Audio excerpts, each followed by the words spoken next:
이런 분이 어저께 청년들을 만나가지고 사전선거 운동을 하셨는데 요즘 활동이 뜸하시다라고 봤더니 배가 어마어마하게 나오셨더라고.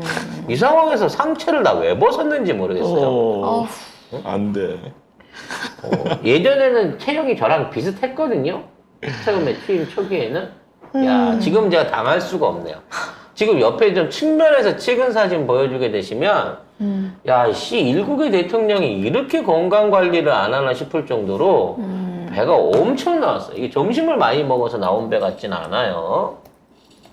이 건강 관리에 굉장히 위험 신호를 보여주고 있다라는 생각이 드는데 자, 여기서 한 말들이 아주 가관입니다. 저기 이제 뒤에 보이는 사람들은 청년들인데요. 청년 정책 점검회의에 경이 나타나서는 뭘 하려고 하면 무조건 발목 잡는 분위기가 형성돼 있어서 제대로 된 입법 하나 해본 적이 거의 없다면서 내년부터는 근본적인 개혁이 가능하다고 생각한다고 했습니다. 왜? 그러니까 내년부터.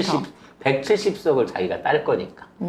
그때나 돼야 자기가 제대로 된 조치들을 할 수 있고 지금은 다 야당 때문에 안 되는 거야 라고 주장을 하고 있는 거죠.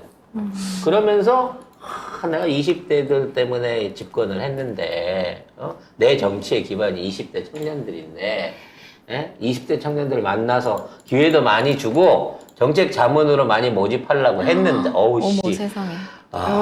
진짜 뭐 넣은 줄 알겠네. 대통령실 사진입니다. 약간 안티 같죠? 대통령실. 신경 안 쓰죠. 뭐. 네, 이렇게. 이 정도 배를 부각시키는 산타클로스라고 봐야지 이거를.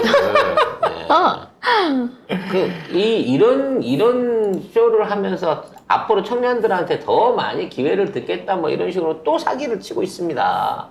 결국 이것만 하고 나서 끝날 거거든요. 문제는 이 행사를 하기 위해서 동원한 인력들과 빌린 장소 인테리어를 보세요.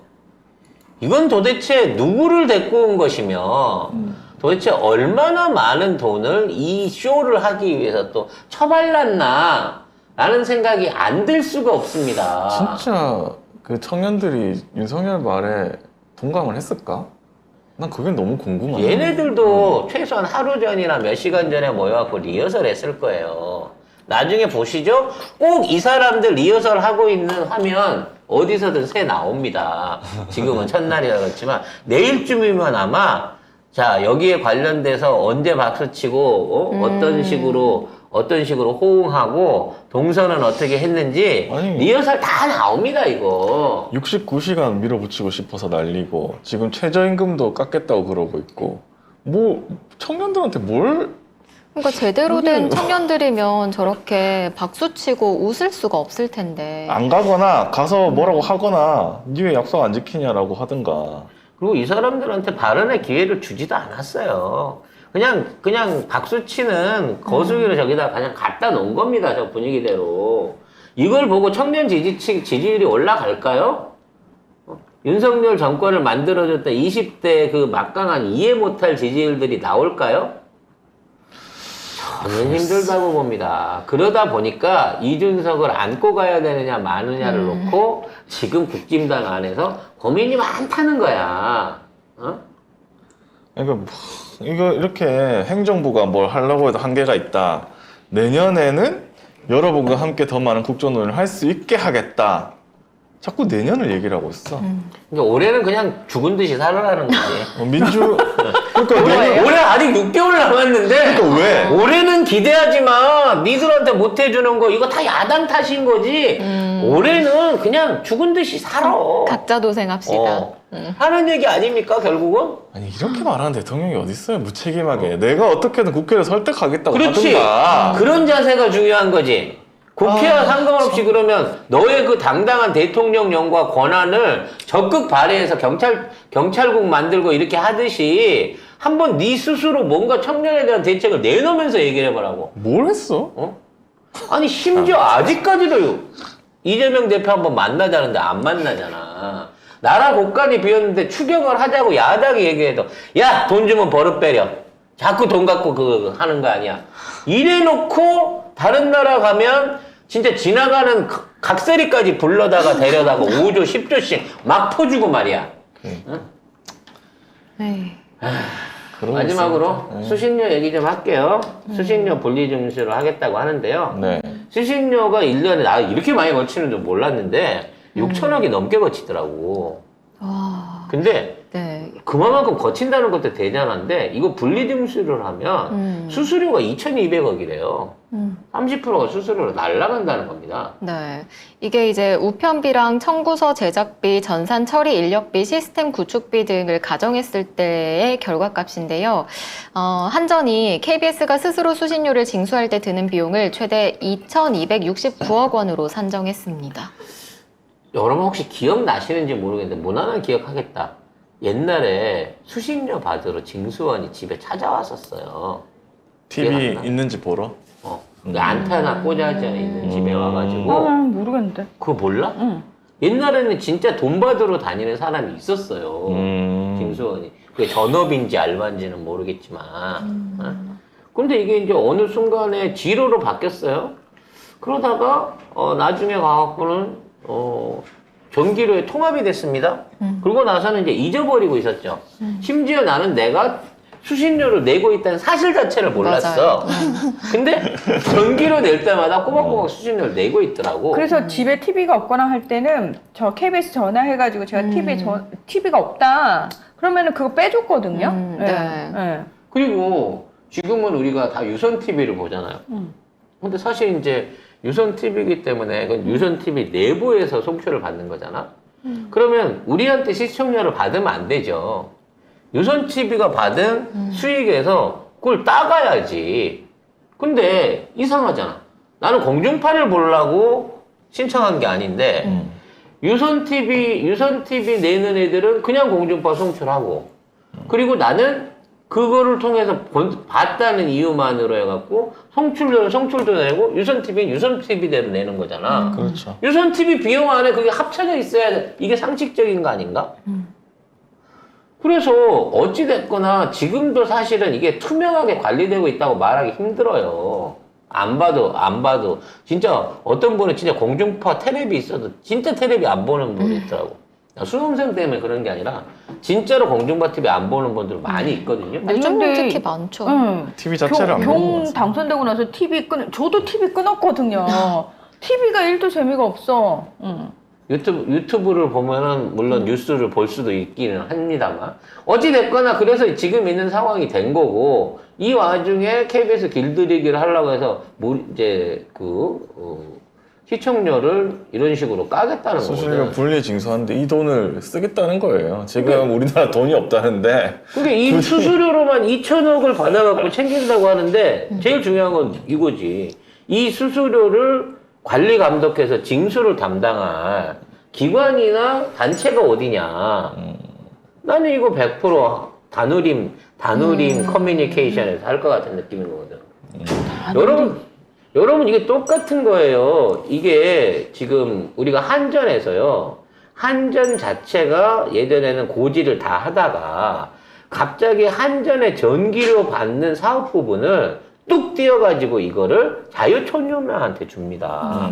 그래서 자유촌연맹이 전기료를 받아준다는 목목으로 거기에서 엄청나게 많은 수수료를 챙겨갖고 이 보수단체들 쓰는 재원으로 만들었거든요. SRT도 약간 비슷한 느낌이죠. 예. 그래서 그러면서 그거를 갖다가 또 지네들이 지분을 다른 데가 또 팔아먹어요.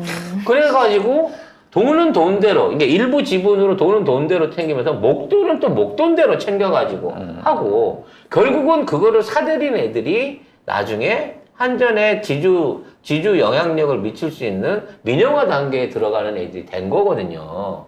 이게 이런 거 자체가 KBS 자체 민영화로 가는 거예요. 이제 KBS가 열심히 방송을 만들어서 갖고 6천억 정도의 시청료를 받을 수 있는 걸 만들잖아요.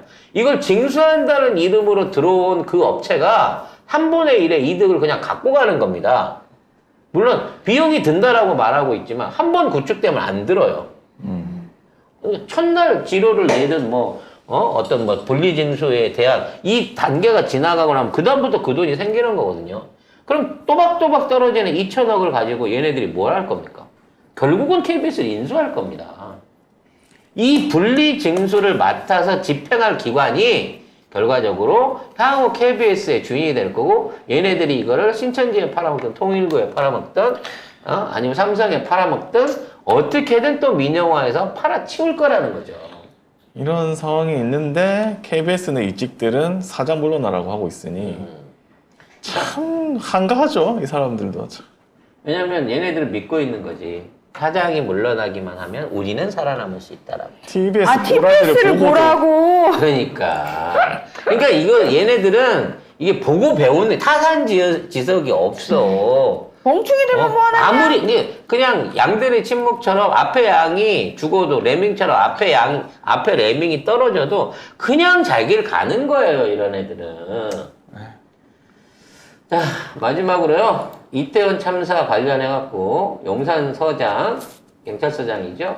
상황실장 보석으로 풀려났다고 다 합니다. 나왔어요 이제. 네, 결국은 이제 구속 상태로 재판받던 이태원 참사 피고인 6명 다 석방됐습니다. 구청도 책임을 안 져, 경찰도 책임을 안 져, 소방서만 책임지고 들어갔지만 소방서도 풀어줄 것 같아. 이 분위기면.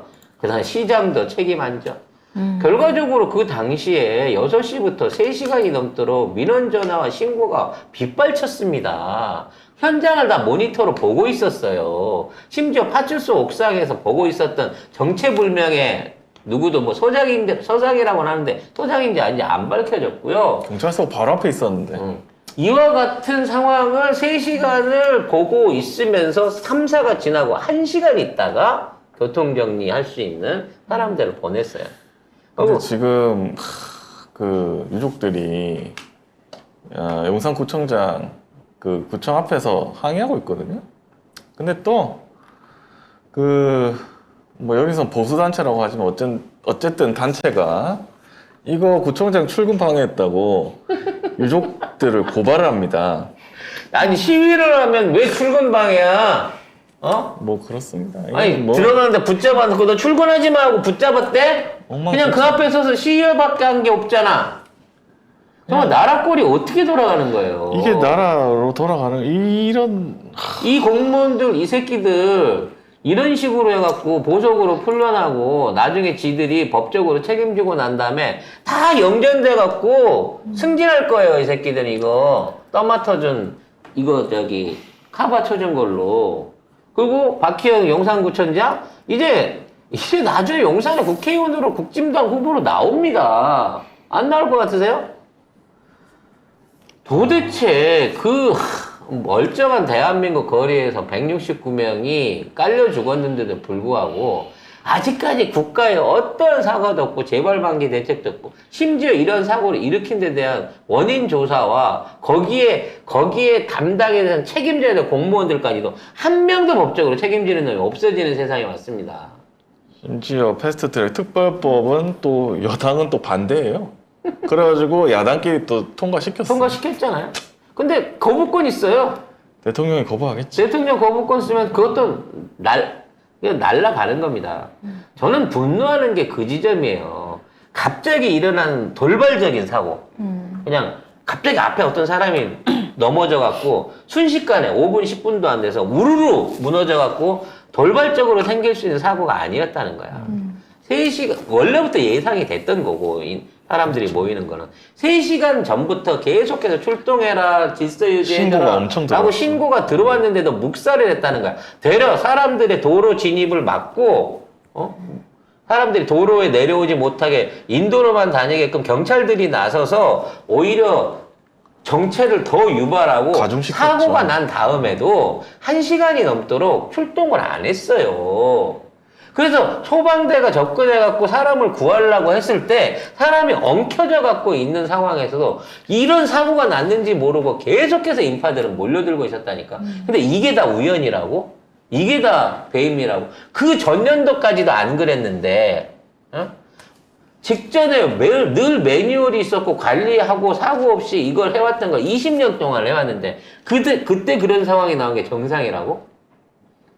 그런데 정상이 돼가고 있어요. 아무도 책임을 지지 않고 있습니다. 거기서 희생당한 죽은 사람만 유가족들만 지금 범죄자를 만들고 있습니다. 이 정권이.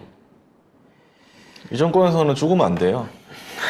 총 자기만 손해야. 아무튼 이런 비정상을 정상화시키기 위해서라도 국민들이, 시민들이 모이고 깨우치고 행동해야 된다라고 보여집니다. 여러 군데서 할 수 있습니다. 이태원에 있는 희생자들 도울 수도 있고요. 또 시청 앞 촛불 집회에 나갈 수도 있고 부산에 10만 시민 걸기대회에 참여할 수도 있습니다만 반드시 이 나라는 잘못돼 있다. 그리고 바로 잡아야 된다. 그리고 그 행동을 내가 해야 된다는 생각으로 여러분들이 조금만 더 힘내주시기 바라겠습니다. 지금 우리가 힘내지 않으면요. 우리 형제, 우리 자식들이 그 피해를 보게 생긴 정말 위험한 상황입니다, 여러분. 끝까지 살아남아서 나만 아니면 내가 투표해야죠. 통하지 않아요, 이제는. 내가 나서지 않으면 안 되라고 생각해 주시고, 힘을 좀 보태주십시오. 네, 오늘 여기까지 정리하도록 하고요.